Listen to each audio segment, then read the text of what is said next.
नमस्कार। आगे बढ़ते हैं। एक्सरसाइज 3.5 को आगे बढ़ाते हैं। वज्र गुणन विधि के जो सवाल है हम उनको हल कर रहे थे। तो आज का हमारा जो सवाल है वो सेकंड का फर्स्ट पार्ट वो हम अभी कर रहे हैं। ए और बी के किन मानों के लिए रैखिक समीकरणों के युग्म के अपरिमित रूप से अनेक हल होंगे। तो ये हमारे पास समीकरण युग्म है। आपको पता है अपरिमित रूप से अनेक हल होंगे, हमें अनुपातों की तुलना करनी पड़ेगी। तो इसका जो हम व्यापक रूप लेते हैं समीकरण युग्म का वो हम इस तरह से लेते हैं। हम पिछले लेक्चर्स में भी हम इनको कर चुके हैं।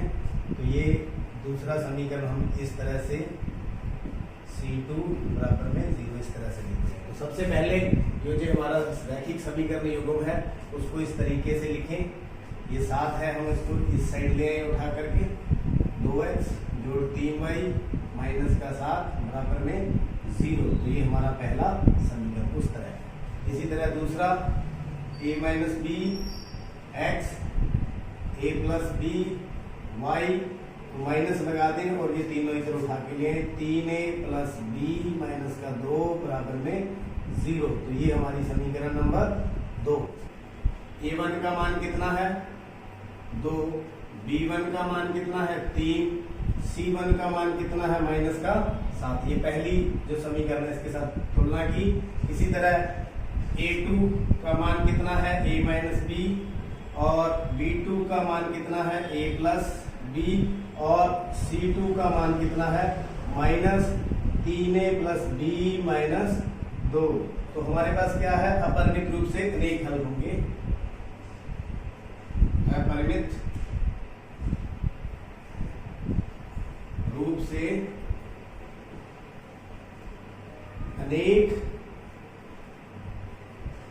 हल होंगे जब क्या कंडीशन होगी a1 बटा में a2 बराबर b1 बटा में b2 बराबर c1 बटा में c2।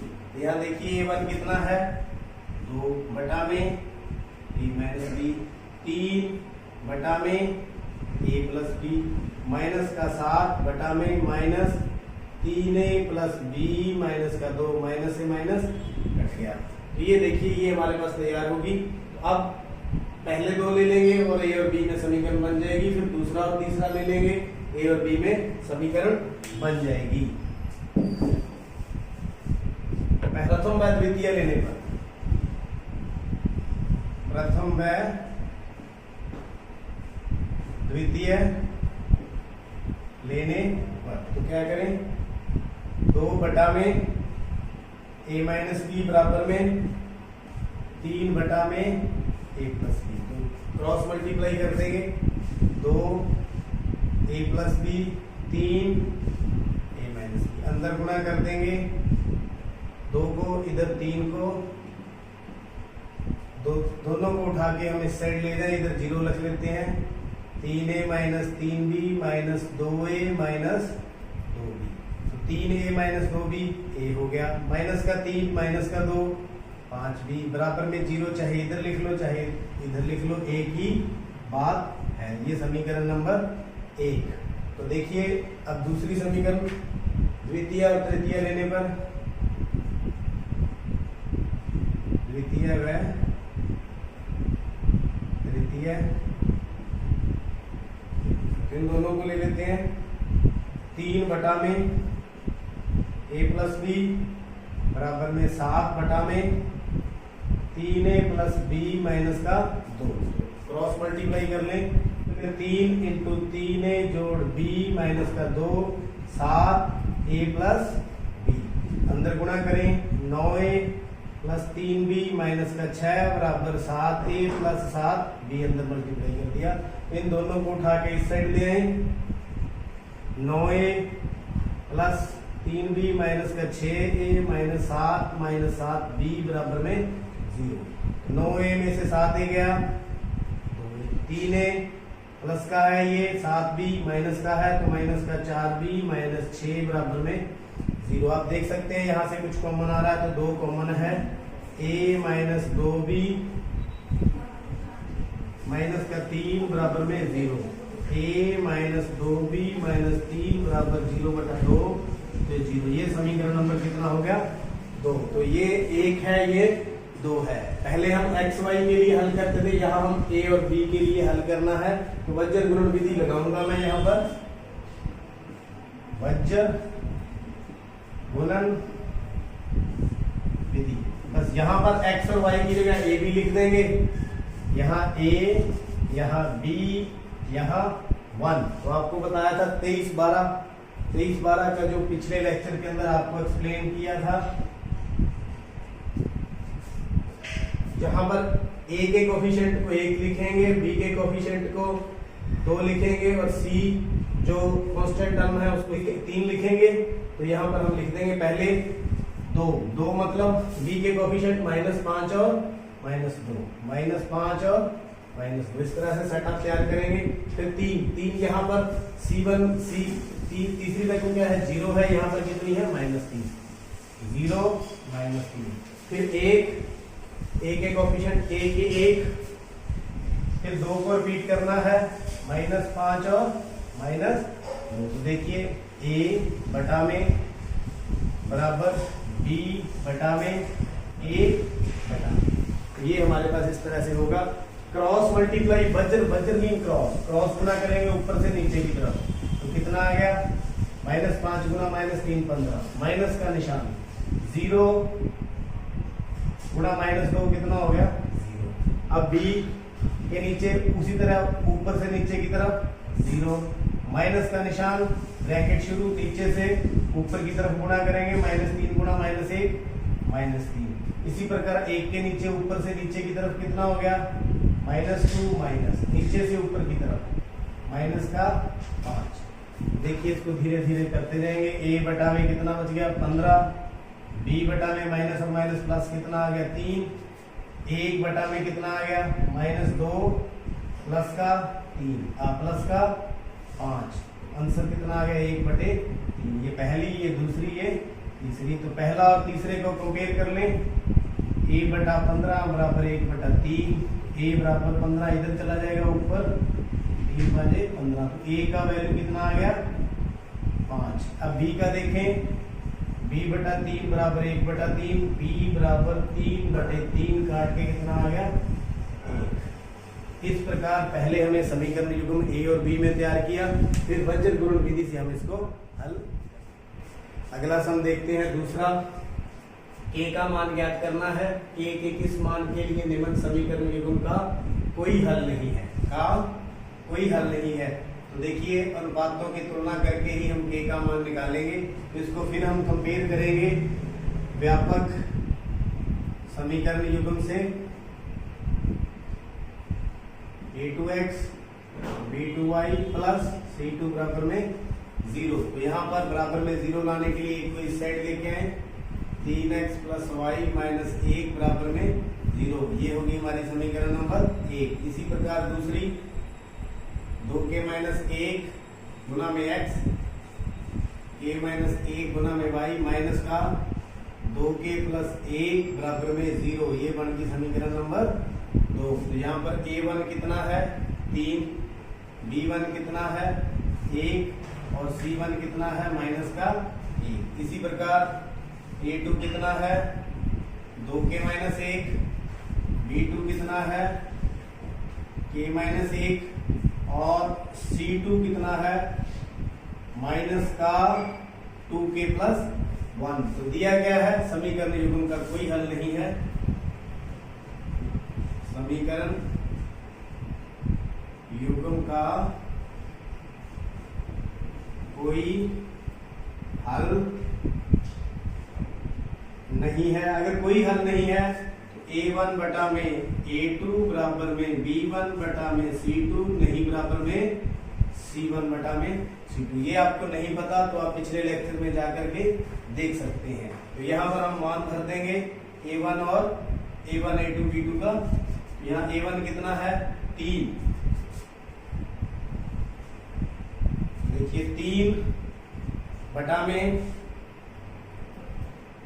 2k माइनस 1 बराबर में b1 बटा b2, 1 बटा में k माइनस 1 नहीं बराबर c1 बटा c2 माइनस 1 बटा में माइनस का 2k प्लस 1।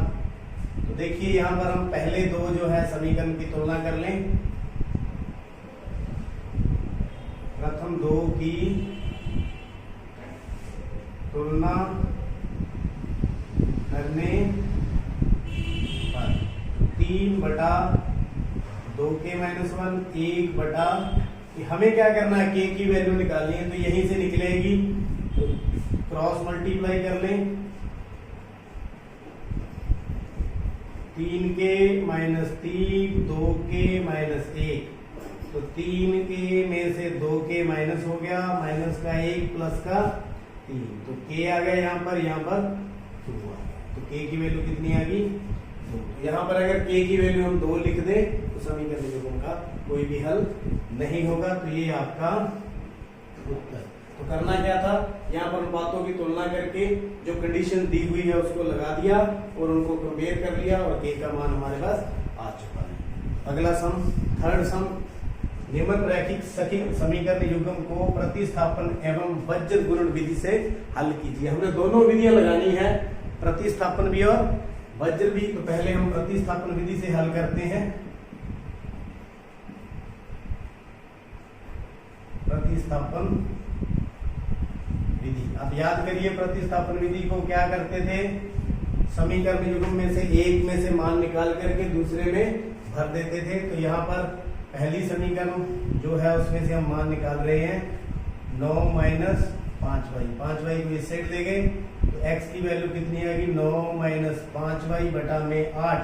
तो ये होगी हमारी समीकरण नंबर 3। तो इसको किस में भर दें, x का मान समीकरण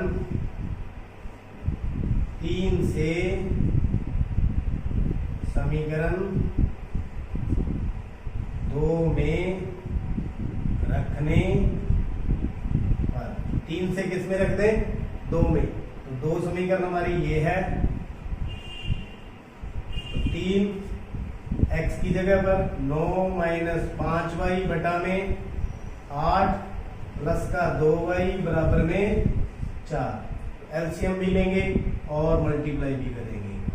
एलसीएम कितना आ गया दोनों का 8, तो यहाँ 8 है तो सिर्फ 3 को ही मल्टीप्लाई करेंगे, 9 की 27 माइनस 15y, तो यहाँ 1 है 1 8 और 8 से इसको मल्टीप्लाई कर देंगे, 16y बराबर में 4। तो क्या करें, इस 8 को इस साइड ले जाएं, 27 ये माइनस का 15y प्लस का 16y कितना हो गया 1y बराबर में 4 गुना में 8, तो y बराबर 4 गुना 8 32 और 27 को इस साइड ले जाएं तो y बराबर कितना आ गया 5। तो y की वैल्यू तो निकाल ली, y बराबर 5 समीकरण 3 में रखने पर, तो y का मान हम किस समीकरण में रख दें 3 में, तो 3 कौन सी है ये रही, x बराबर 9 माइनस 5y बटा में 8, तो ये हमारी समीकरण थी। x बराबर 9 घटाओ 5 गुना में 5 बराबर में बटा में 8, तो 9 माइनस 25 बटा में 8, तो माइनस का 16 बटा में 8, काट के कितना आ गया माइनस का 2, तो x की वैल्यू आ गई -2 और y की आ गई 5। तो ये हमारे हल हो गए समीकरण युग्म के, किस विधि के द्वारा, प्रतिस्थापन की विधि के द्वारा। अब हम देखेंगे वज्र गुणन विधि। वज्र गुणन विधि से किस प्रकार हल करेंगे उसको देखते हैं।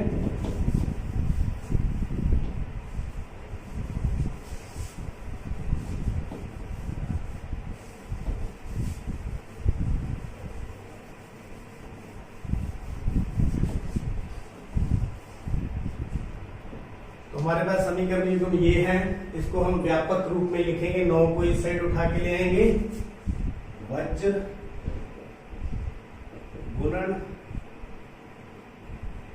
विधि द्वारा हम इसी को हल कर रहे हैं। 8x जोड़ 5y माइनस का 9 बराबर में 0, ये 9 हम इस साइड उठा के लिए आए। इसी प्रकार 3x प्लस 2y 4 को इस साइड ले आए बराबर में 0। तो याद करिए किस प्रकार करते थे, यहाँ x यहाँ y और यहाँ 1, तो 23 12। एक बार फिर बता दूं 23 12 का मीनिंग, x के कोफिशिएंट को 1 बोलते हैं, y के कोफिशिएंट को 2 बोलते हैं, कांस्टेंट टर्म को 3 बोलते हैं। तो 2 मतलब y के कोफिशिएंट 5 और 2, फिर 3 -9 और माइनस का 4, 1 8 और 3, 2 मतलब 5 और 2। इस प्रकार से सेटअप लिख लेंगे और धीरे धीरे उसको क्या कर देंगे, हल कर देंगे। तो x बटा में ऊपर से नीचे की तरफ माइनस का 20 गुणा कर देंगे, घटा का निशान नीचे से ऊपर की तरफ माइनस का 18 बराबर में y बटा में ऊपर से नीचे की तरफ माइनस का 27, माइनस का निशान लगा करके 8 चौके 32 माइनस का 32 बराबर में 1 बटा में ऊपर से नीचे की तरफ 8 दूनी 16 माइनस नीचे से ऊपर की तरफ 15। तो ऐसे धीरे धीरे करते जाएंगे। x बटा में माइनस का 20 प्लस के 18, y बटा में माइनस का 27 प्लस के 32, 1 बटा में 1। तो क्या बन गया, x बटा में -2, y बटा में 5, 1 बटा में 1। तो यहाँ पर हम क्या कर लें, इसको सिर्फ कंपेयर करना है। सम हो चुका है, x बटे 2 बराबर में 1 बटा 1 पहला और तीसरा ले लिया। तो x की वैल्यू यहाँ पर कितनी आ गई, -2। आप देख सकते हैं पहले भी x की वैल्यू -2 आई है। तो y बटा में 5 बराबर में 1 बटा 1, तो y की वैल्यू कितनी आ गई, 5। तो ये आपके क्या आ गए, उत्तर। इस प्रकार जो है प्रतिस्थापन विधि से भी हल कर लिया और वज्र गुणन विधि से भी हल कर लिया। अगर ये विधियां आपने अभी तक नहीं समझी तो आप चैनल को सब्सक्राइब कर सकते हैं और पिछले लेक्चर से इसको देख सकते हैं। बहुत बहुत धन्यवाद।